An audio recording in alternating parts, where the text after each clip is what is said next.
자, 자, 여러분들 인사하고 시작하도록 하겠습니다. 여러분 반갑습니다. 안녕하세요. 네, 반갑습니다. 여러분들 오늘은 어디 부분을 살펴볼 거냐면 조전 프로젝트 5페이지가 되겠습니다. 조전 프로젝트 5페이지. 네, 드디어 여러분들 우리가 삼국시대, 그러니까 삼국시대부터는 아니죠. 선사시대와 그 다음에 이제 여러 나라의 성장이라 그래가지고 이제 많은 국가들 살펴봤잖아요. 뭐 부여, 고구려, 옥저, 동해, 사만. 자, 그 다음에 또 어떤 나라 살펴봤습니까? 삼국시대 살펴봤고, 그 다음에 저번 시간에는 남북국 시대라 그래가지고 북쪽의 발해 그리고 남쪽의 신라 살펴봤습니다. 자, 오늘은 시대 구분상 우리나라 중세에 해당이 되는 고려 시대에 대해서 살펴보려고 해요. 고려 시대를 지금부터 살펴보도록 하겠습니다. 그런데 여러분 이제 고려 시대를 공부하실 때는요, 먼저 전체적인 흐름을 좀 살펴봐야 될 것 같아요. 흐름. 어이, 잠깐만. 좀 지워야 될 것 같은데. 자, 흐름을 살펴보도록 하겠습니다. 그래서 여러분들 좀 적으세요. 5페이지에다 적으셔도 되고요. 아까 나눠드린 문제 그 뒤에 그 좀 빈칸이 있으니까 거기다가 적으셔도 될 것 같습니다. 자, 고려를 좀 시대 구분을 해보려고 해요. 자, 이렇게 짝짝이 하나 그으시고요. 그렇습니까? 가운데에다가 하나만 꼽읍시다. 1170년이라고 적어주시고요. 이 1170년은 무신정변이라고 하는 사건이 있었던 해가 되겠습니다. 무신정변. 자, 그래서 이 고려라고 하는 나라는 이 무신정변을 기점으로 그 전을 고려전기, 그 이후를 고려후기라고 이야기를 하는 거예요. 고려후기. 그래서 무신정변 전을 고려전기, 그 이후를 고려후기라고 하더라. 아, 사실 여러분들 고백할 게 있어요. 이게 아까 찍었어야 됐는데 핸드폰 용량이 꽉 찬 걸 제가 확인을 못 해가지고 찍었던 게 날라갔어요. 그래서 지금 다시 찍고 있어요. 아이 참. 그래서 지금 수업이 끝나가지고 지금 저 혼자 찍고 있습니다. 그리고 뭐가 좀 이상하다 싶으면 그것 때문이구나. 그래서 좀 이해를 해주시기 바랍니다. 자, 그 무시정변 저는 고려전기, 이유를 고려후기라고 이야기를 해요.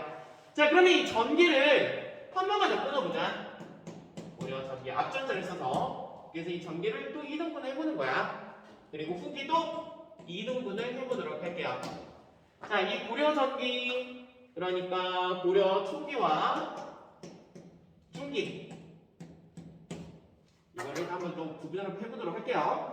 자, 고려 초창기를 이끌었던 고려의 지배층에 대해서 한번 알아보도록 할게요.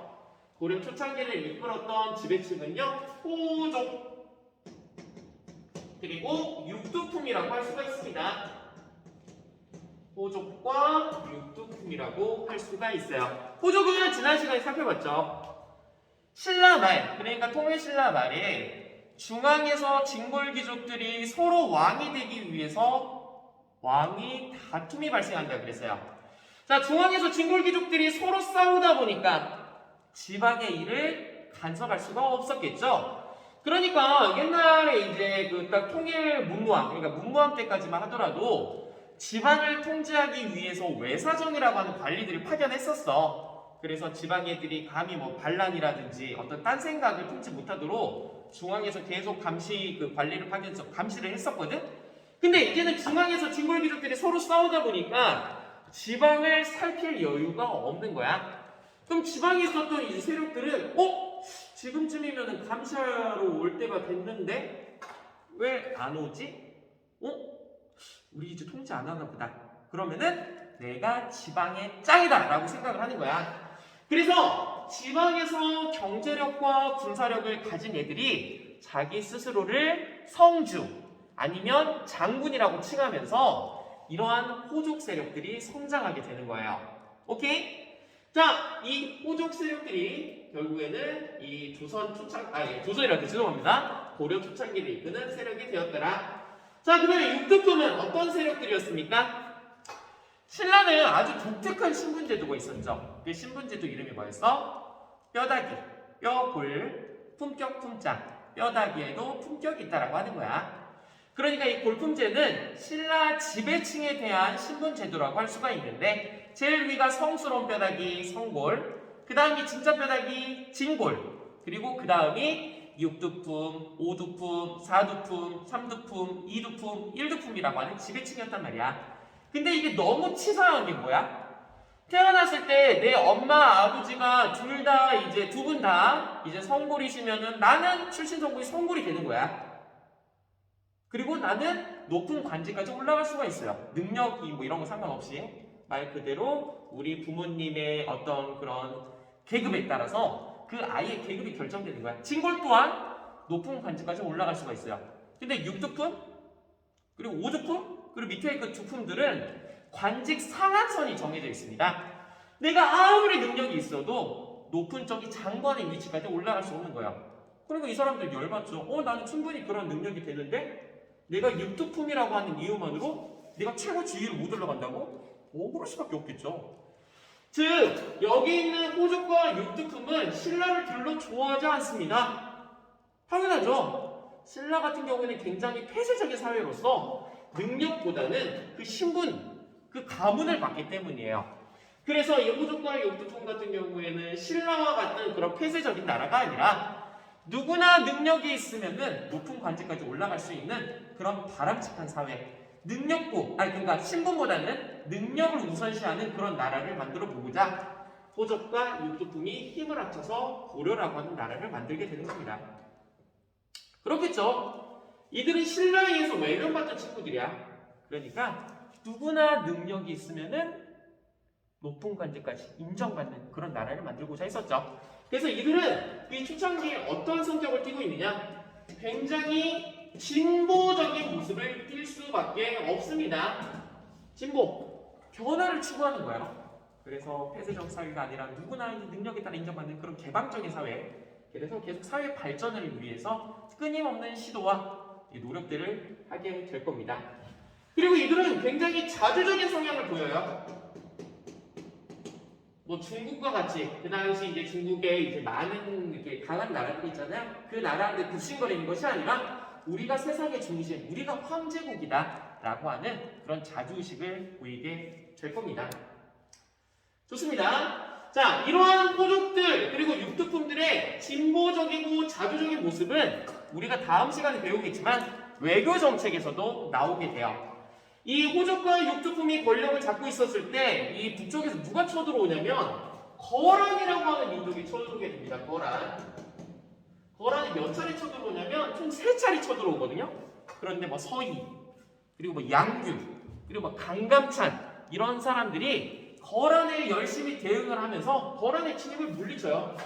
거란은 나중에 또 요로 이름을 바꾸게 되죠. 그래서 거란 약한 나라잖아요. 거란 약하지 않아요, 여러분들. 송나라라고 하는 그 당시 중국에 아주 강한 나라가 있었는데 이 거란한테 맨날 돈을 주면서 평화를 이제 돈으로 이렇게 주는 그런 모습을 보이게 됩니다. 제발 우리 평화롭게 지냅시다.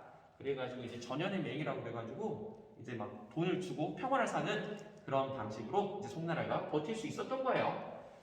자, 좋습니다. 자, 첫 번째 이렇게 진보적이고 자주적인 성향을 가진 이 호족과 육두품. 자, 이들이 과연 초심을 지킬 수 있었는지 계속 살펴보도록 하겠습니다. 자, 이렇게 바람직한 나라, 실력이 있으면 누구나 높은 관직까지 올라가는 그런 나라를 꿈꿨던 호족과 육두품이 달라집니다, 여러분들. 중기 때 오면은 달라져요. 저도 제가 지금 이 학교에 온 지 이제 올해 5년 차인데요. 항상 반성을 해요. 내가 과연 그 처음에 교단에 섰을 때 그 마음을 아직도 유지를 하고 있는가 그 생각을 자꾸 하곤 합니다. 어렵더라고요. 아침에 맨날 일찍 와가지고 그 막 학교 초창기 때는 지각이라는 개념을 몰랐어요. 맨날 아침에 빨리 오고 그리고 맨날 늦게까지 남아있고 그리고 학교 이제 퇴근하면은 맨날 수업 준비를 열심히 했었던 것 같아요. 막 수업 준비 열심히 하고 맨날 PPT 만들고 그리고 뭐 자료 같은 것도 만들어서 뭐 시험지 뭐 이런 문제 내볼까 뭐 저런 문제 내볼까 계속 연구하고 연수도 많이 다니고 그랬던 것 같은데 지금은 게을러졌다라고 볼 수가 있는데 힘들어요. 그리고 빨리 집에 가고 싶고 피곤하고 내일 하면 되지 막 이런 생각을 많이 하는 것 같아요. 그래서 많이 게을러지고 어떤 초심을 많이 잃었던 것 같은데 이 호적과 육두품들도 초심을 잃게 됩니다.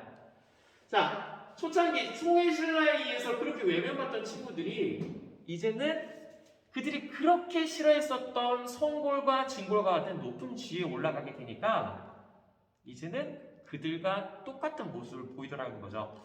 우리는 이 호족과 육두품들이 이제 중기 때 보수화되게 되는 모습을 보이는데 우리는 그것을 문벌 귀족이라고 이야기를 합니다. 문벌 귀족.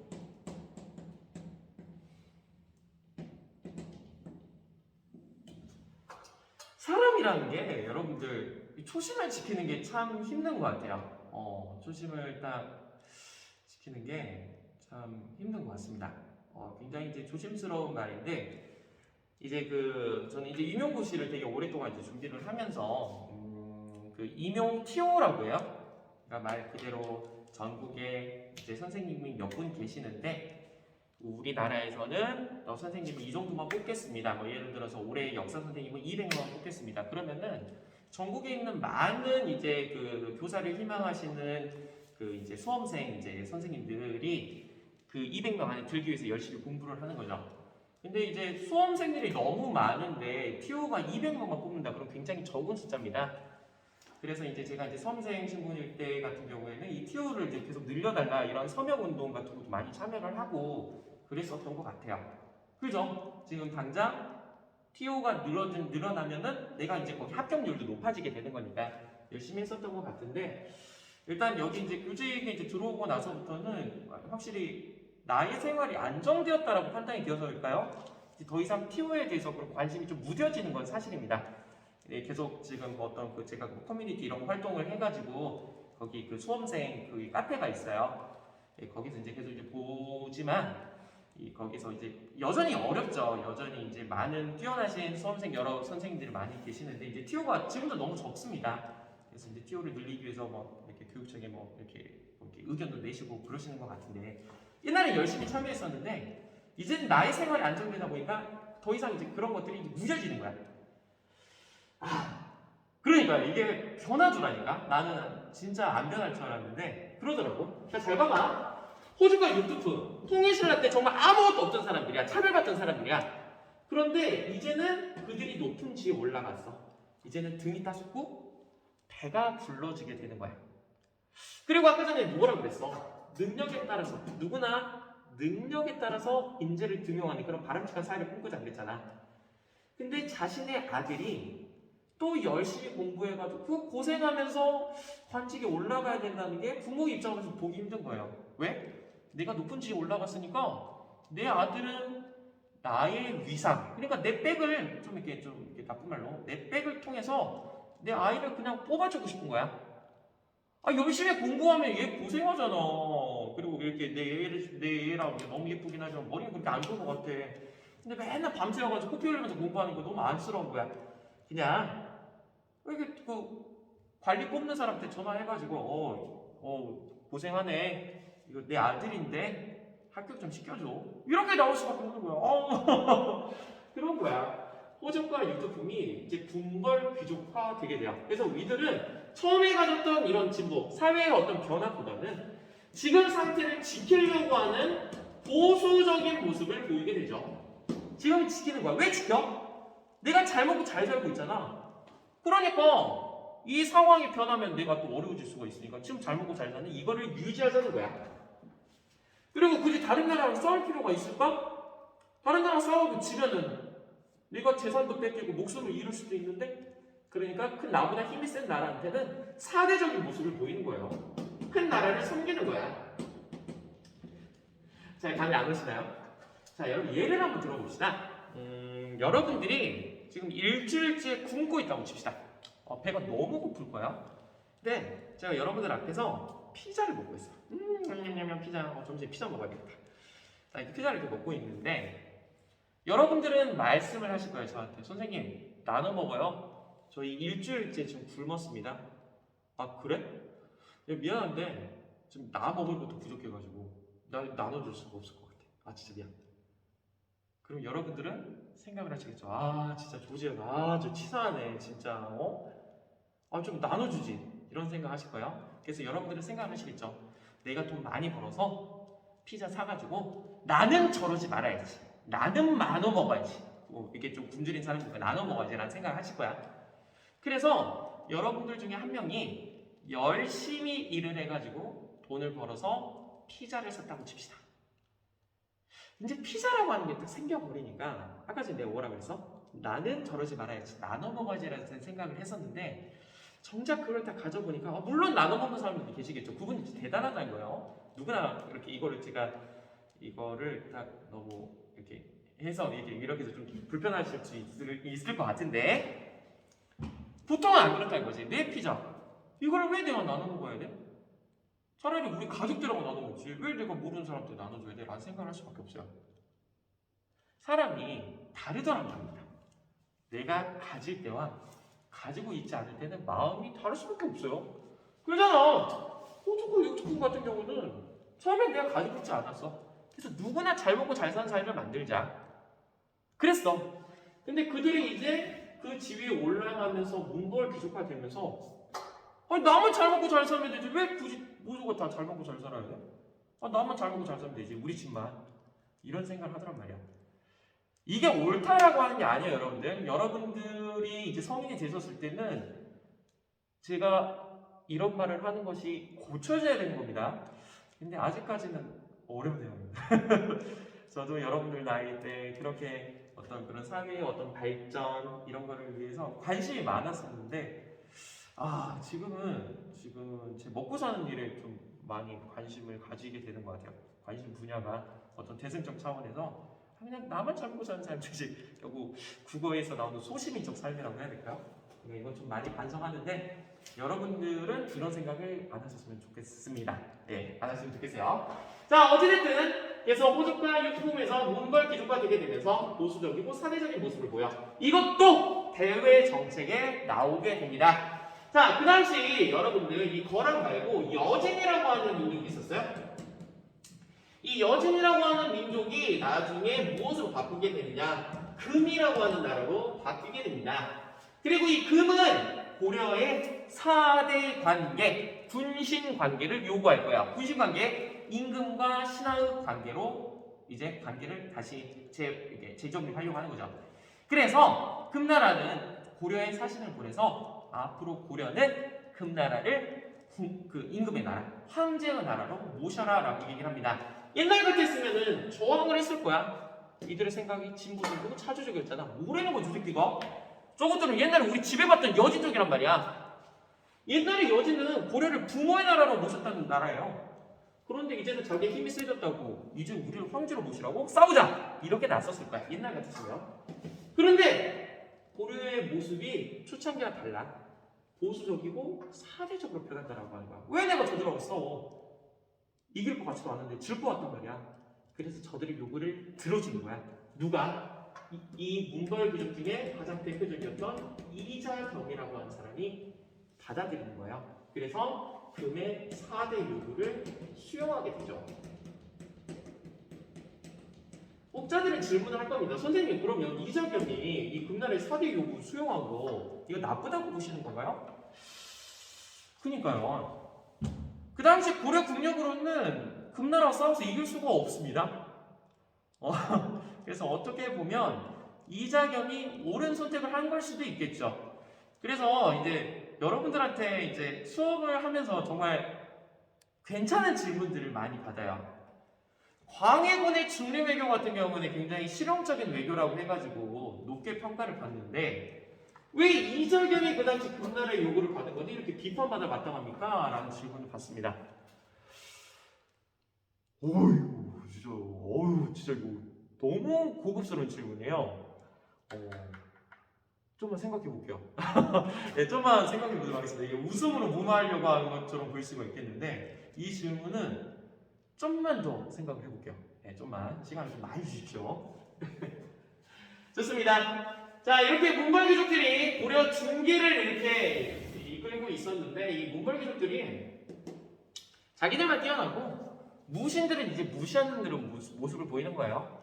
그래가지고 막 무신들 뭐 이렇게 월급 같은 것도 이렇게 잘 안 주고 밀리고 그리고 맨날 무시하고 문신들 막 술 마시고 있을 때 문신들을 옆에 막 지키고 있고 그리고 막 뭐 먹을 거 같은 거 다 던져주고 막 개 흉내를 내게 하라 뭐 이런 것도 있고 무신들을 엄청나게 막 이렇게 좀 나쁘게 이렇게 해요. 그러니까 무신들이 불만이 엄청 쌓이게 되면서 이 무신들 화가 나서 반란을 일으키게 됩니다. 우린 이것을 무신정변이라고 이야기를 해요. 이때 수많은 몽골 귀족들과 문신들이 죽음을 맞이하게 됩니다. 자, 그래서 몽골 귀족이 무신정변으로 몰락하게 되고 이제 누가 권력을 잡더라? 무신들이 권력을 잡게 되겠죠. 자, 무신들이 이제 권력을 잡게 되는데 이제 뭐 처음에는 뭐 정중부라고 하는 사람이 근데 이 시기가 하극상의 시대라고 하거든. 그래서 어떤 사람이 권력을 잡으면 그 부하가 막 배신을 해가지고 또 권력을 잡고 또 그 사람이 누구에서 목숨을 잃고 이런 시대였어. 그래서 정중부 그 다음에 누구죠? 그 경대승 그리고 그 사람이 나중에 뭐 그 이음인 이렇게 바뀌고 그리고 이제 이음인 다음에 최충원 때 와서 이제 무신 정권은 안정기를 맞이하게 됩니다. 근데 그 중에서도 이 최충원의 아들 최후가 권력을 잡았을 때 북쪽에서 누가 쳐들어오느냐? 몽골이라고 하는 부족이 쳐들어와요. 몽골. 이제 칭기스칸과 이제 관련이 있는 그 가장 짧은 시간에 대제국을 만들었던 나라라고 할 수가 있겠죠. 그때 이제 몽골이 쳐들어오게 돼요. 그때 이제 최후는 몽골에 저항하기 위해서 나중에 설명드리겠지만 강화도로 천도하는 모습을 보이게 됩니다. 강화도로 천도를 해 열심히 싸워요. 열심히 저항을 합니다. 하지만 결국에는 몽골의 이제 너무 오래된 침입 그리고 이 최씨 정권이 무너지게 되면서 그리고 더 나아가서 무신 정권이 무너지게 되면서 결국에는 몽골에 항복하는 모습을 보입니다. 그래서 수도도 다시 개경으로 돌아가게 될 거예요. 즉 이 고려라고 하는 나라는 몽골의 침입에 열심히 싸우게 되지만 결국에는 항복을 하게 되면서 원나라의 지배를 받는 원나라 간섭기를 겪게 될 겁니다. 자, 이 원나라 간섭기, 원나라의 지배를 받으니까 당연히 이 시대 때는 원나라에 잘 보이려고 하는 사람들이 존재를 하겠죠. 우린 그들을 친원파, 다른 말로 건문세족이라고 이야기를 합니다. 건문세족.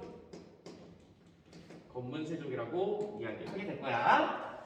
그래서 일단 고려시대 첫 시간인데 좀 내용이 좀 길었습니다. 고려시대 이제 전체적인 내용을 살펴봤는데요. 제일 먼저 여러분들은 고려의 지배 침입 변화를 반드시 알아두셔야 돼요. 제일 첫 번째 고려 초창기 때는 호족과 육특분들이, 두 번째는 몽골 귀족들이, 세 번째는 무신들이, 그리고 마지막으로 원나라 간섭기 때 건문세족이 권력을 잡았다. 이 건문세족을 나중에 누가 비판을 하느냐? 중국 그 원나라에서 이제 성리학이라는 게 들어오거든요. 이 성리학을 배웠던 사람들이 신진사대부야. 이 신진사대부가 건문세족의 어떤 비리들을 비판하면서 성장하게 될 거고, 이 신진사대부가 나중에 조선을 건국하게 되는 또 세력이 되게 되는 거죠. 그래서 오늘 고려 초창기 지배층의 변화 살펴봤었는데요. 이 내용들 좀 기억해 두시면 앞으로 공부하실 때 많은 도움이 되실 것 같습니다. 자, 오늘 수업은 여기서 마치도록 하겠습니다. 여러분들 수고 많으셨습니다.